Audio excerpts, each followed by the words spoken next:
足金999比愛情長久。1. 金價數字跳動時，我在計算生活的容錯率。2025年3月28日，手機彈出金價破$3100的消息時，我正在核對女兒的奧數頒賬單，春季學期費用又漲了800元。丈夫都囊，別總看這些沒用的，我卻盯着屏幕上的數字發呆。3年前買的100克銀行金條，此刻增值部分剛好抵過孩子3年的輔導費。2. 為什麼我們死死揸住黃金？1. 對抗失控的焦慮。上週同學聚會，林達苦笑，客戶尾款拖了半年，匯率波動吃掉20%利潤。當職場不確定性侵蝕家庭賬戶，38歲的我明白母親為何把退休金換成金戒指，至少這些金屬不會夜裏打電話說項目黃了。2. 修補破碎的安全感。離婚5年的閨蜜說，幸虧存了200克金條，前夫欠撫養費時不必借錢。她手腕上戴着熔掉分界改制的素圈，泛着冷光。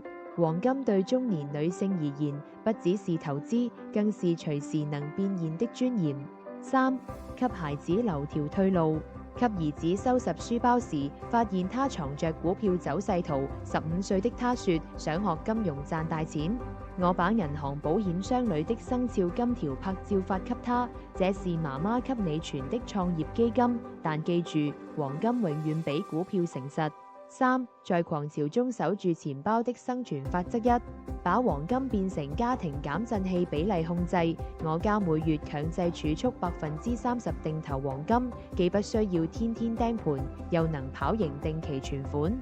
渠道選擇只買銀行金條和黃金 ETF， 避免高額的金色公費。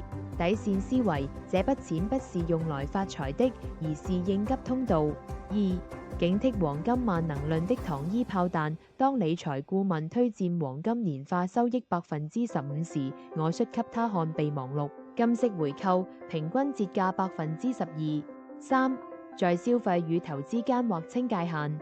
去年生日看中的古法金軸要價3.2萬，我選擇花2.4萬買銀行金條和800元定制銀鍍金手鏈，帶着幾乎以假亂真的飾品，心裏卻更踏實。真正的底氣不在展示櫃裏。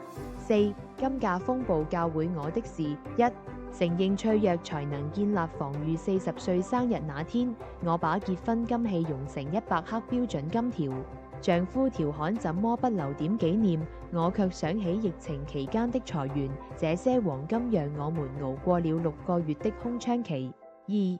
在不確定中尋找確定性，教女兒辨認金色鋼印。足金999比愛情長久。5G 硬金是消費主義陷阱。當他問為什麼黃金重要，我指着外婆傳下來的龍鳳續說，這是能讓女人站着說話的底氣。3. 永遠保留清醒。上個月贖回部分黃金賬戶，用收益報了基金從業資格考試班。我知道黃金可以救命，但救不了認知缺陷。